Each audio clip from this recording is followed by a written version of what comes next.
So here a face can express so many kinds of emotions. Say for example, a smile indicates your friendliness or you are happy. So in business environments, touch is often limited to formal interactions like handshakes. So here the tone, pitch and the volume that you use provides an additional information or a meaning to the spoken words.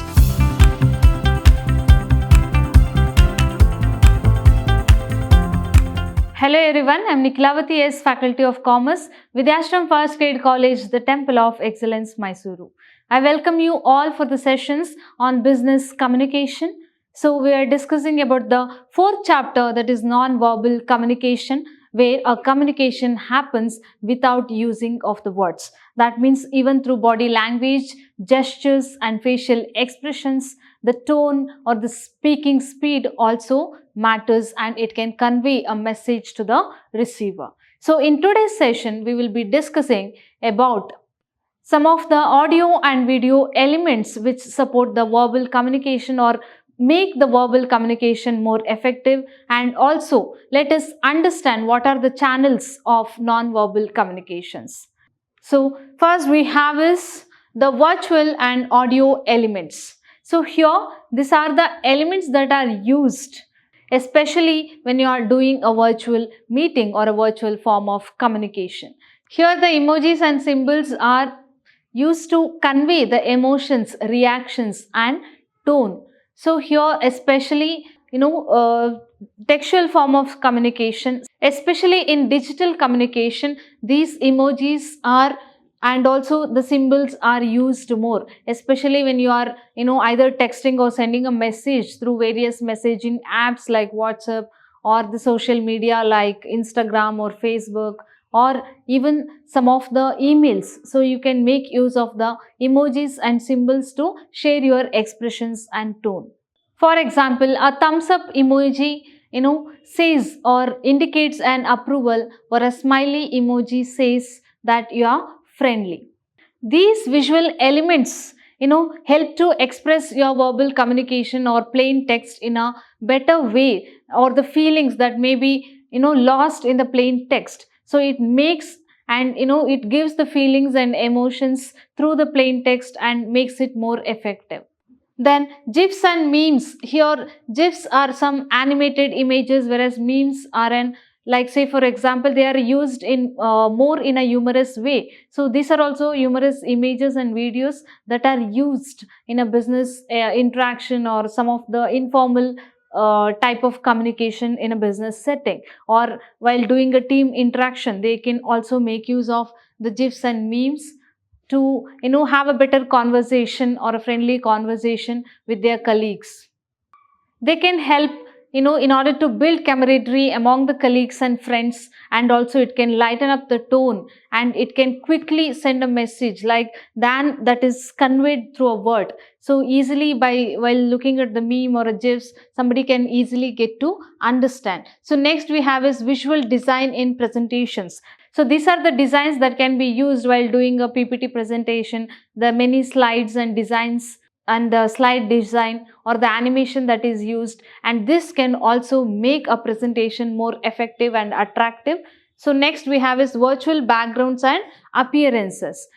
For example, in video calls or virtual meetings, even the appearance and background of the candidate or the person who is attending the meeting can also indicate or some kind of message to the sender of the message. A neat professional background may indicate the preparedness for that particular meeting, whereas an unorganized room or the environment may indicate or it is not impressive, or it can create a negative impression. Then even the sound effects and music play a critical role in conveying the message and making the message more effective way. So these are the audio elements that are used for making effective verbal communication. For examples, in presentations, webinars, etc. So here even the sound effects and music are used to impress and communicate that particular message and to create that mood and emphasize on the topic. For example, a soft music can be played or can be used as a background for making the presentation more engaging, or some of the sounds effects can be used only in some of the key sections. So here, tone in audio messages. So even the tone that is used in the audio message can indicate a message or indicate about how your perception is all about. In audio recordings, podcasts, and voice messages, even the tone of the messages play a significant role. A positive and upbeat tone can captivate the attention of the listener, while a monotonous tone can bring the boredness.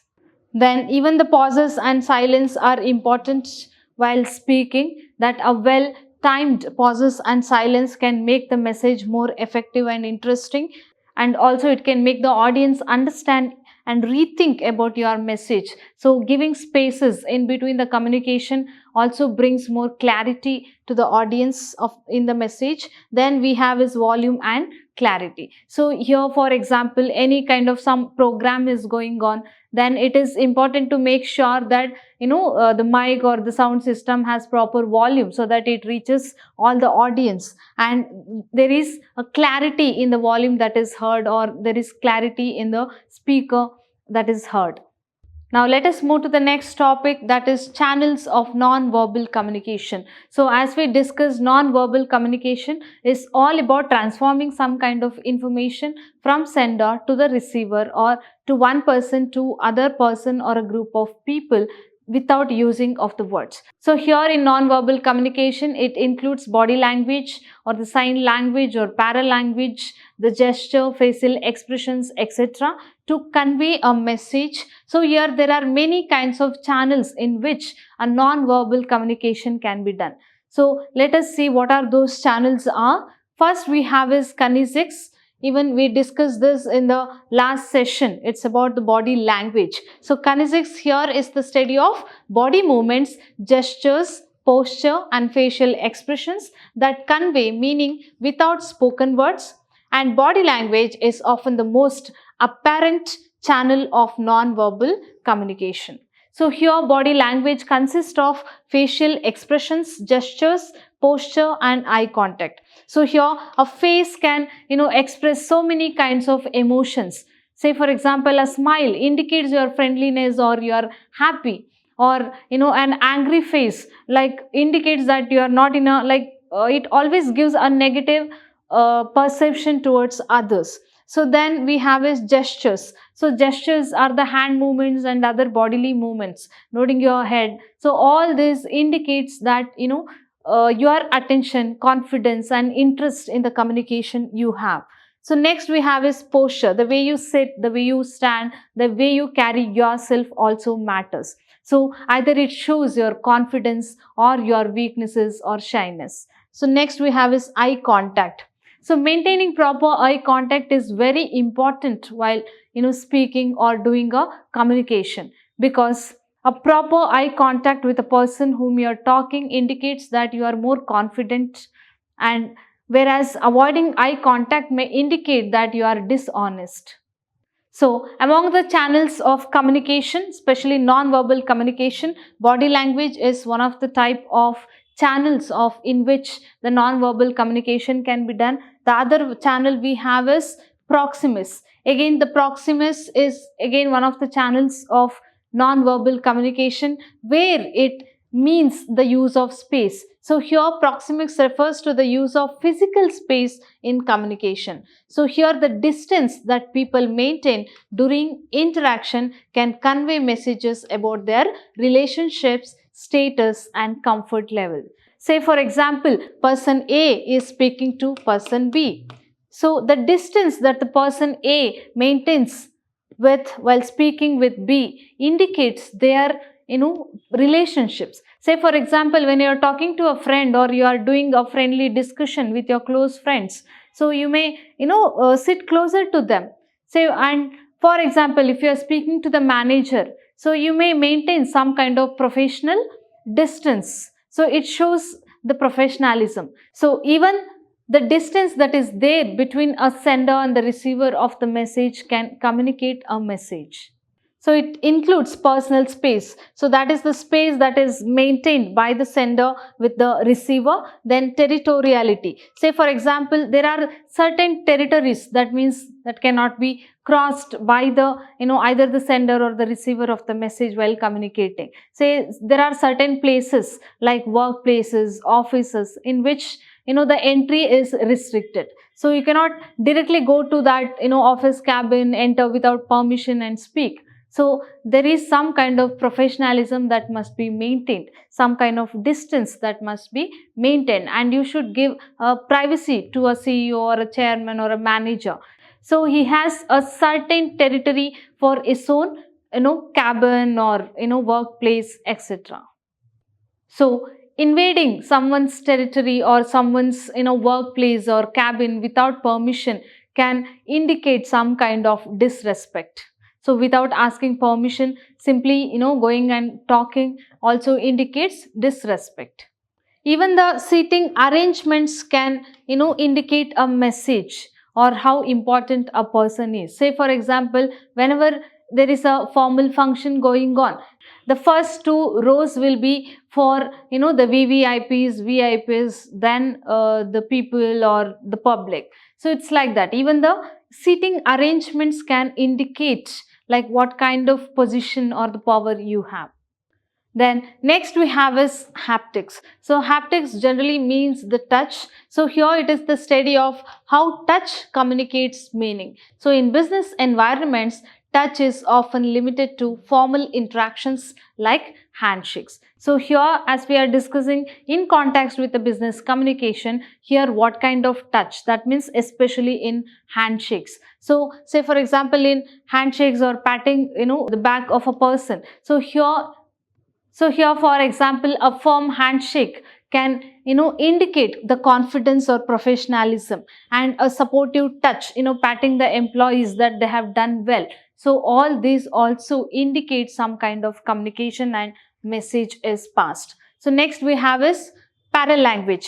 So or it can also be called as oculix. So again, paralanguage is one of the channel of non-verbal communication, where paralanguage refers to the non-verbal aspects of speech such as tone, pitch, volume and speed, which accompany verbal communication, and it provides additional meaning to spoken words. So here the tone, pitch and the volume that you use provides an additional information or a meaning to the spoken words. So and also it can influence how messages are perceived. So first we have a tone of voice. So here the tone can convey the emotions like enthusiasm or sarcasm or feeling of frustration. For example, a friendly tone can engage and motivate others, whereas a harsh tone will disrespect or feel or makes others to feel some kind of discomfort. So next we have is pitch and the volume. So the size of volume that of the voice that you use. The person who speaks louder, maybe he might be wishes. Say for example, a person who is angry may speak in a louder voice, or the person who is so calm and cool, he may speak in a lower volume. And even the high pitch and lower pitch that you use. Say for example, you use a lower pitch to talk while discussing a serious topic, and while you may use a higher pitch while discussing an excitement news. Then the speech rate. So here the speech rate is nothing but the speed of your speaking. So next we have is appearance. So even appearance is another important channel of non-verbal communication. So it says how individuals present themselves. So even how the individuals present themselves also indicates some kind of message to the receiver in terms of clothing, grooming and accessories can significantly influence others' perception towards the sender of the message, and of their professionalism also, and their competence and personality. So here we have clothing, grooming and accessories. So when it comes to clothing, a neatly dressed person indicates that he is too professional, more educated and well behaved, like that. So even based on the clothing, the people can judge you and they can make a different kind of perception towards you. Then we have is Grooming. So your hairstyle or cleanliness also indicates that how a person has taken his role seriously. Always poor grooming can indicate some negative impressions. Then accessories, the kind of accessories that you use, maybe your watch or bags and jewelry, this can also indicate your professionalism. Professional accessories are generally preferred in business setting in order to maintain a polished and respectful image. So this was all about the appearance, and next we have is artifacts. Artifacts refers to the objects and personal items that individuals use or display in their environment to communicate identity, status or personality. So here in business setting, artifacts can include office decor, technology or even awards and certificates that a person uses to show in his office. The way a person decorates his office or arranges his office can also indicates his taste and preferences and also his professionalism, etc. And even the technology that the person uses, maybe mobile phones, smartphones or laptops, these can also indicate his his or her competence, professionalism and the sense of efficiency. Then the personal belongings that he keeps in his office also indicates like what kind of a person he is, and it communicates some kind of perception on the receivers of the message or the people who are watching him. At last we have is environmental factors. So here the environmental factors refers to the physical surrounding in which communication takes place. So elements such as lighting, room layout, noise levels can influence the effectiveness of communication. So always there should be a proper lighting, both whenever it is necessary. Maybe sometimes the artificial lighting or the natural lighting is necessary. So a well lit room indicates that a very interested and attentive audience, whereas a dull and dim lighting indicates that the audience may not be that interested. So then the room layout, the design of the room and also the noise levels inside a particular place where the communication is happening is always disturbs how effectively the communication is passed. For example, in a noisy environment, the receiver may not be able to understand what is said by the sender, and sometimes it can create some kind of misunderstanding between the sender and the receiver. So even the environmental factors also matters a lot, and it is also contributes like as a non-verbal communication elements and channels which make the verbal communication more effective. So this was all regarding the non-verbal communication and channels of non-verbal communication. I hope you all have understood. Thank you.